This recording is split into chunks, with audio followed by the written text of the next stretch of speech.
paisano. Y el ritmo de banda, pero con los Yanis de San Juan, sí señor.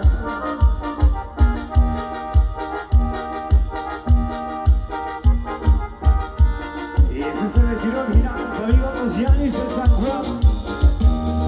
El orgullo de la Mixteca.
Mucho cariño para todos los hermanos mixtecos. Eres de Guerrero, sí señor.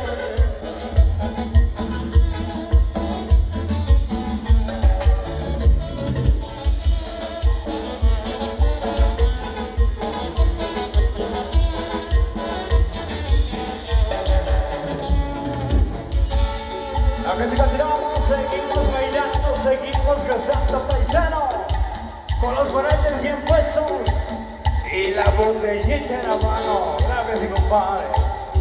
A ver, ¿dónde está mi gente que se siente orgulloso de ser de seco de corazón? ¡Venga ese grito! Eso, arriba de mi seca de Rivense y Oaxaqueña.